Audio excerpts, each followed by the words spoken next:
Happy Friday, fam. I am so excited that you joined us for another episode of Boss Up for business owners and professionals. Listen, we are the House of Hope Atlanta.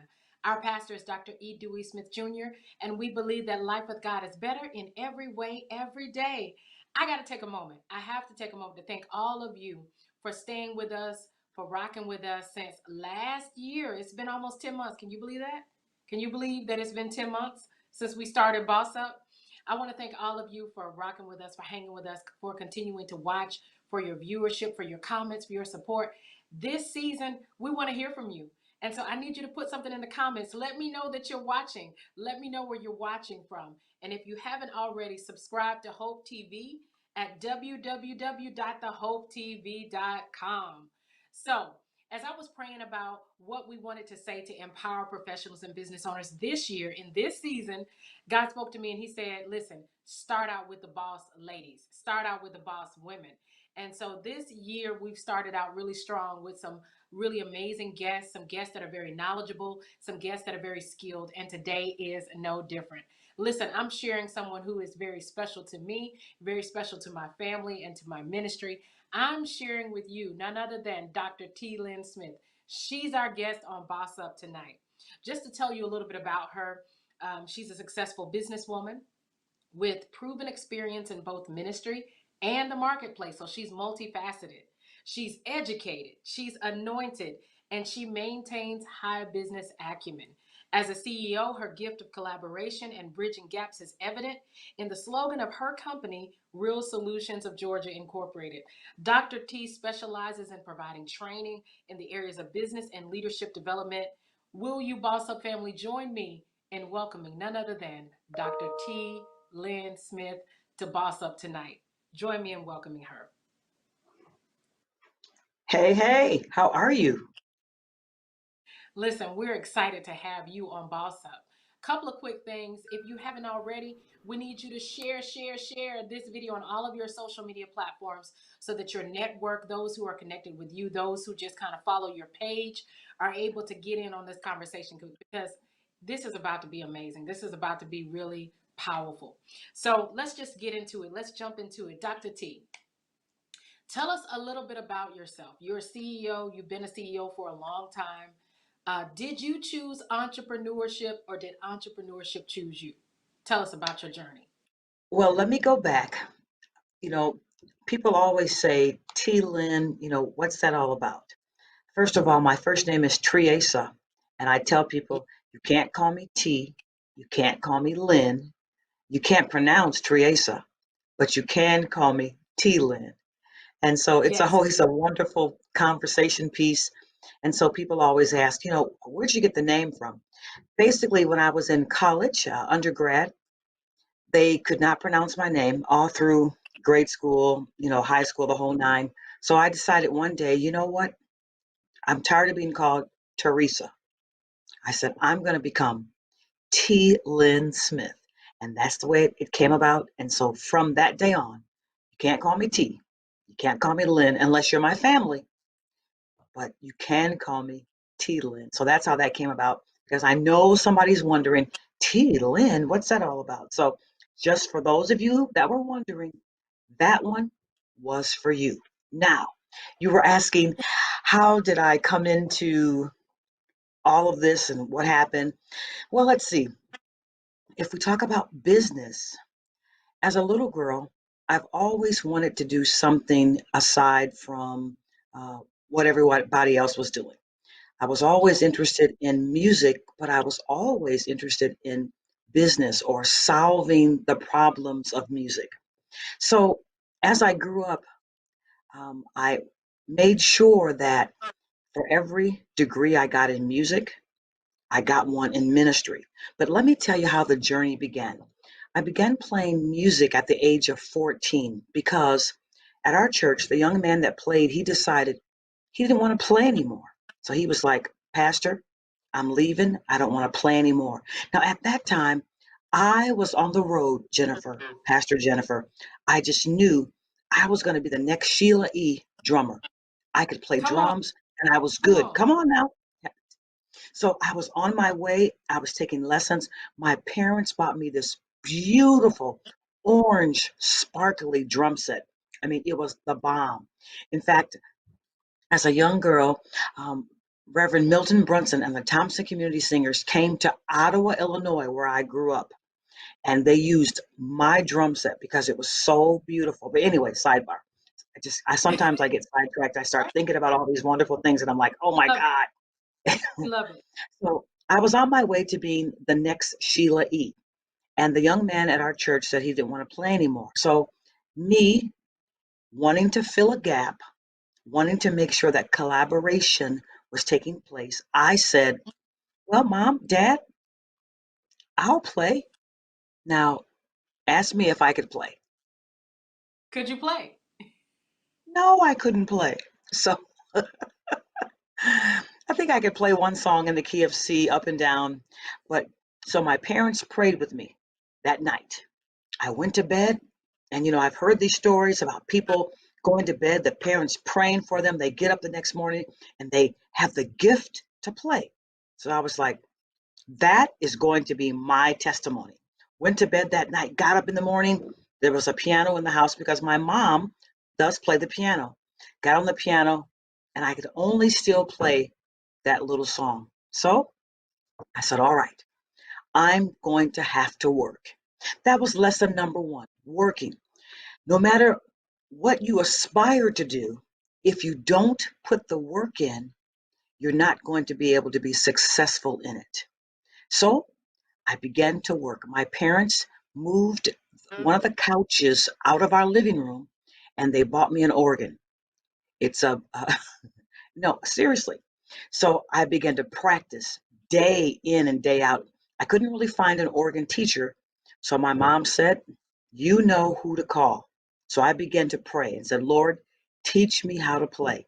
So after about 4 months, I finally mastered my first song. Now ask me what my first song was. What was your first song? Shine on me. Let Come the on. light from the lighthouse. And so we had a broadcast every Sunday night in our church. My pastor, the late Bishop William Haven Bonner, and whenever he would get up to speak, the first thing he would do was he would sing Shine on Me. So this was the night that I was going to get on the organ and play Shine on Me. I mean, I'd been practicing and practicing. My mom would sing it and I'd play it with her. So he gets up and he starts singing. I'm on the organ, legs kind of short, trying to reach the pedals. So he begins to sing in the key of A flat.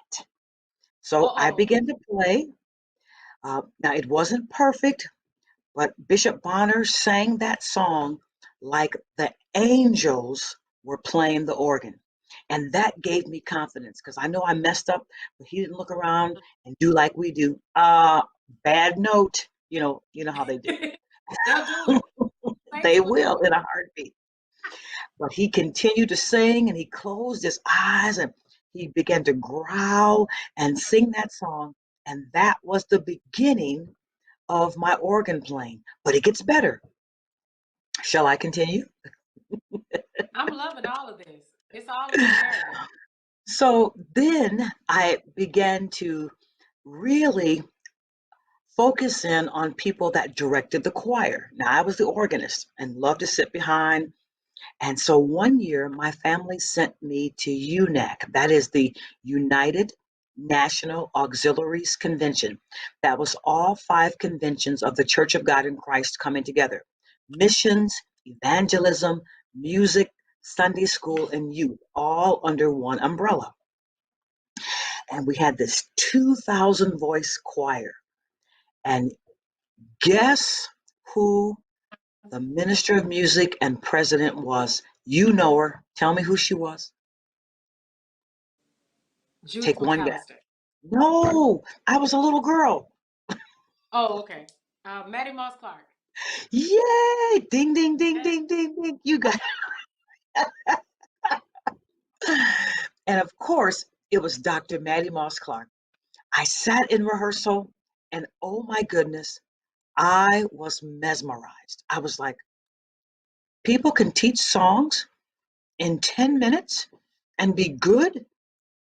They can be threatened and still love God. Yes, come on. So Throwing throwing I shoes at said to the myself, I said to myself, this is what I want to do. So I came back to UNAC the next year and the next year. So after 3 years of just coming and watching Dr. Maddie Moss Clark, I went home and said, you know what? I want to do that. So the Lord blessed me to write my first song.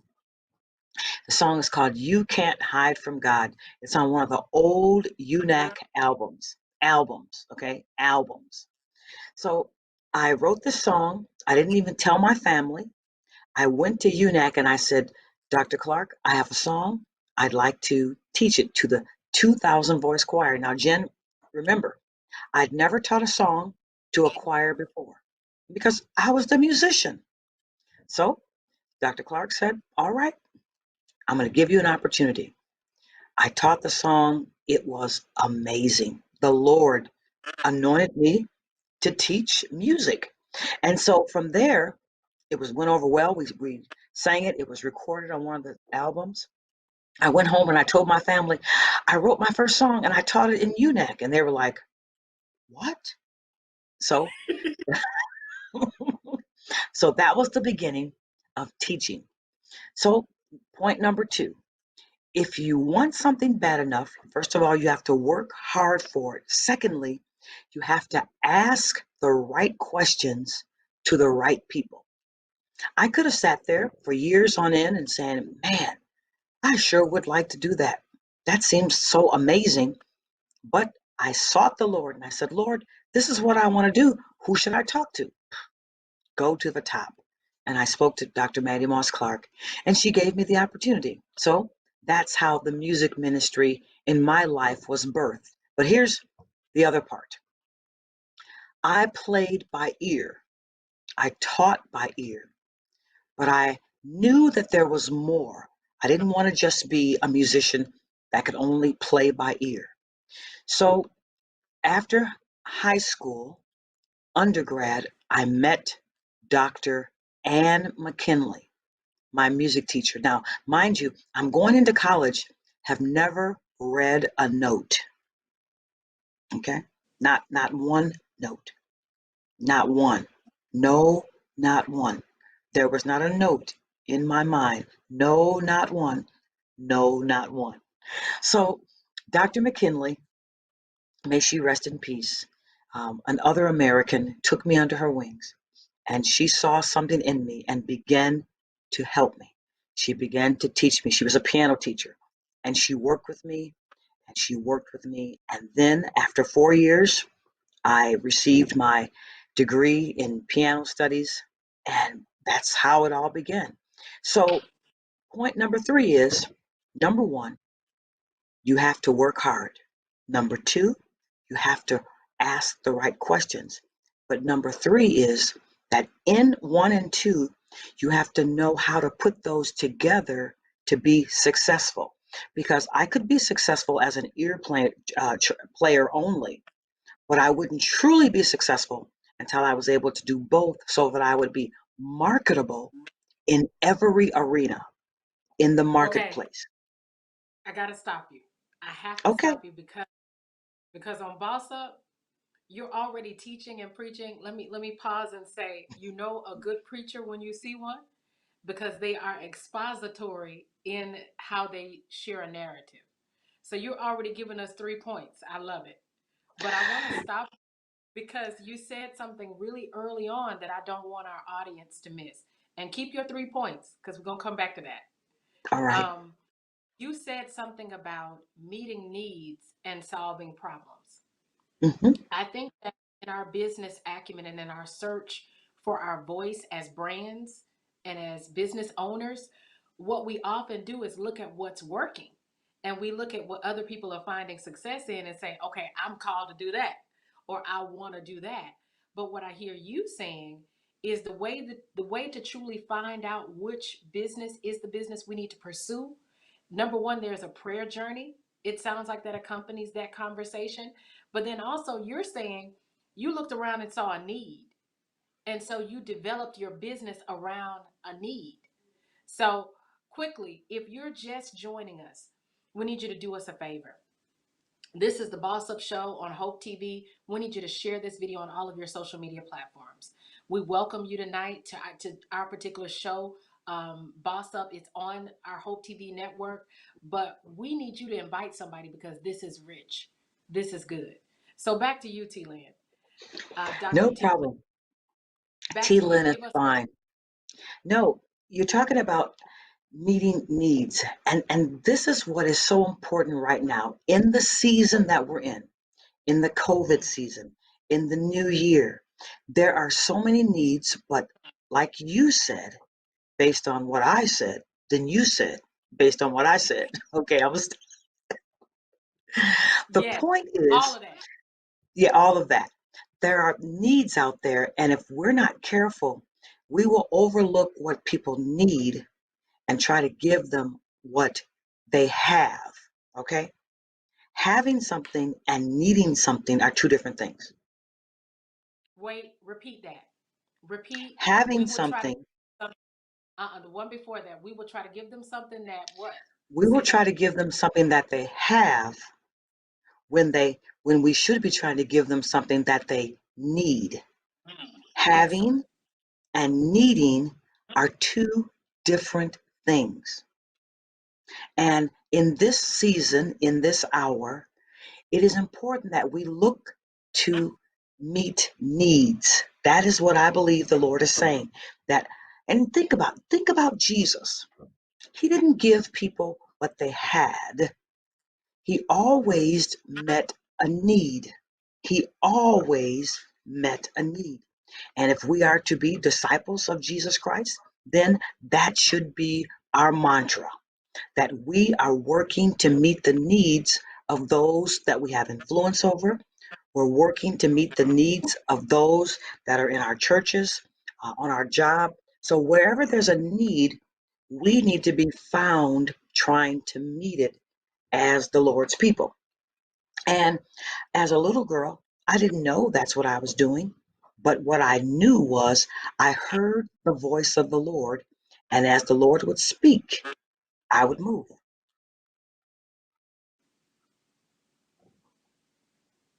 So I want to jump in there.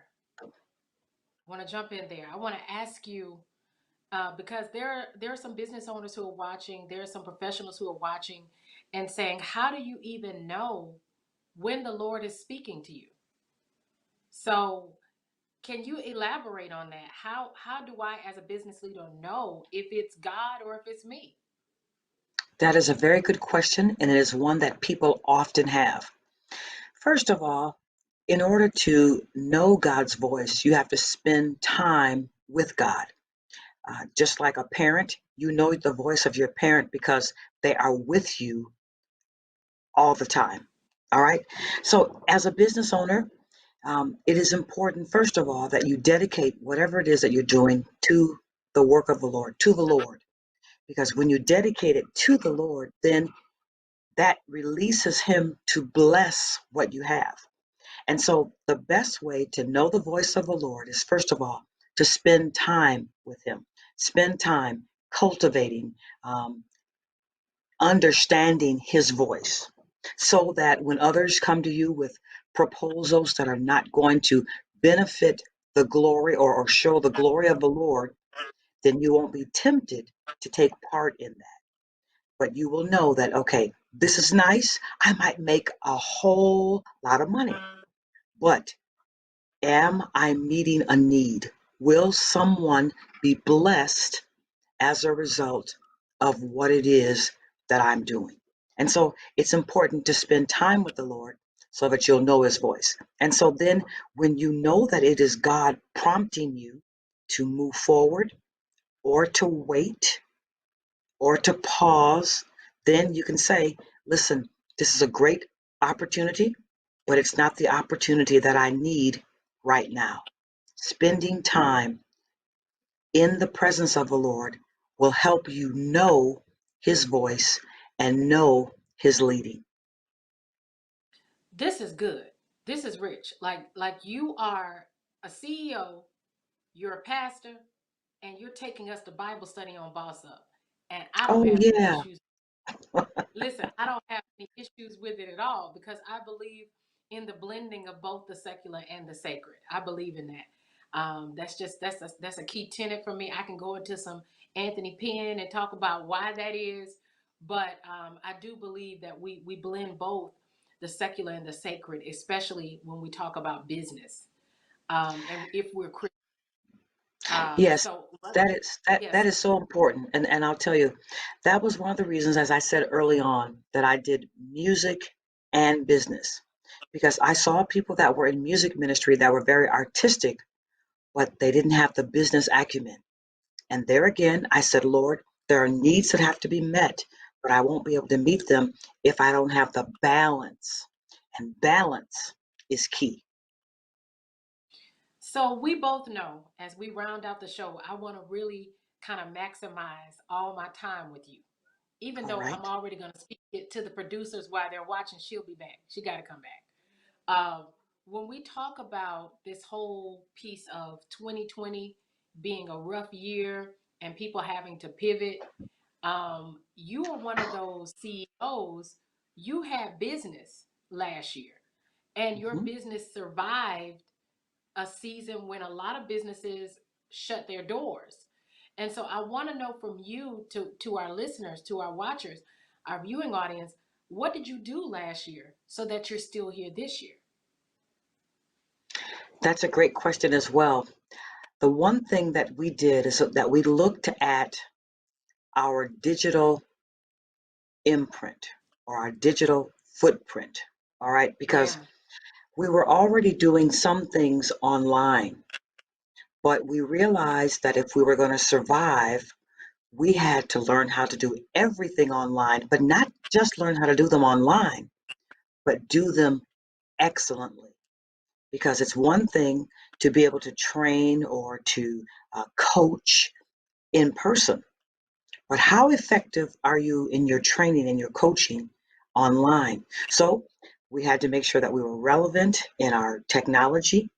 We had to make sure that we understood what it took to engage someone online. So our software had to change. Our cameras had to change. Everything about us had to really be incorporated into our digital fingerprint. Everything, we had to look at it from a digital perspective and not so much from a customer service touch me perspective. Yeah. Those were the things that helped us survive. And now that we understand that, now we're going to thrive. I love it. I love it. So I want to share a little bit about my journey, and maybe my question can help our viewing audience as well. This year we've expanded the Jennifer Carter Inc. brand, my business where I'm CEO, Winning Woman. We've expanded it to include consulting. We've expanded it to include coaching for high performing teams in churches. And so we've been conducting some consultations. We've had a couple of training seminars this year. And one question that comes up often is how do you monetize coaching? How do you monetize encouragement? Because, in the church, we're all supposed to be exhorters or encouragers. So I want to talk to you about that because you've run a successful coaching firm, coaching business for quite some time. How do you help people understand that there's a preparation process behind even being able to coach and being able to provide consulting services? You still have to have your curriculum. You still have to have hours, man hours, woman hours that you work to produce this service. So, how do you get your clients into your fee structure? Just like when you go to the medical doctor and you want his or her service, you know it's going to cost something. You know that there's value in what they bring to the table. They have expertise. So you value their expertise. So when people come to you, they come to you, first of all, because They value your opinion. Now, they may not always understand that your opinion has a cost factor to it, but they do understand that there's some value. So, many times what I'll do is my initial coaching session will be a free one for 10 minutes or so. And then I'll ask the person, have you found value in our time together? Do you feel differently having sat with me for 10 minutes? And overwhelmingly, they all say yes. And as a result of that, then they begin to understand the value that I have or that the team has with them. That prior to talking to us, you were feeling this way. You were seeing things this way. But now, in this 10-minute span, you're seeing things differently. So sometimes you have to show in order to tell. Listen, if you are watching Boss Up for the first time, I hope that this means you're going to come back next week because tonight, Dr. T. Lynn Smith is dropping bombs.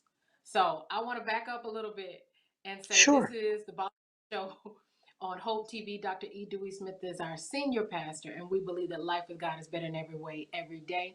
We need you to subscribe to our Hope TV channel on YouTube. Subscribe to our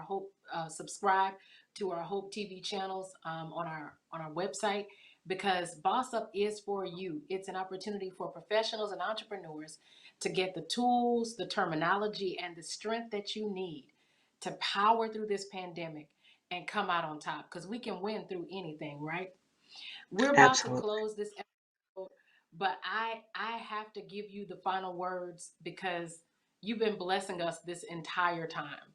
So Dr. T, can you share with us, Dr. T. Lynn, can you share with us how we can reach you if we want to hire your consulting service? If there's a music minister who's watching or a director of worship and arts who's watching and saying, I need someone on her level to help me figure out how to organize my business or how to organize my music ministry. How can we reach you?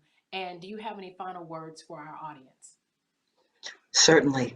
You can reach me through email at Real Solutions. That's Real, REAL, Solutions, GA at Gmail. Or you can go to our website, which is Real Solutions GA. That's www.realsolutionsga.com. You can reach us there. The other thing that I want to say that yes, music is one component, but of certainly business coaching, life coaching is another component. But the most important thing is that when you spend time with us, you will leave knowing better who God is in your life. Because everything that we do points to God, everything that we do illuminates God. And when you allow God to be first in your life, whether you're leading choirs, whether you're leading a Fortune 500 company, whether you're leading your family at home, if you and when you put God first in everything, then that obligates God to bless you in your work. I got to also say thank you to Pastor E. Dewey Smith for allowing this opportunity to come to me today, and to you, Pastor Carner, for thinking enough of me to have me sit in today to share just some small nuggets with the people of the Lord.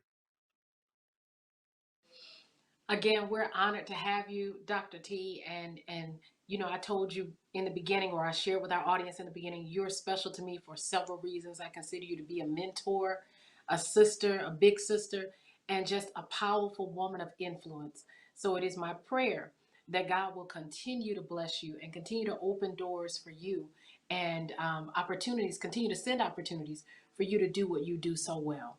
Again, thank you for joining us for this episode of Boss Up. We are excited that you spent your Friday night with us. We want to see you again next week. I'm telling you guys, this series has been lit. It's going to be amazing. And again, on behalf of Dr. E. Dewey Smith Jr., we thank you for watching. And in conclusion, if you are good to God, as our senior pastor says, God will be good to you. Have a great weekend.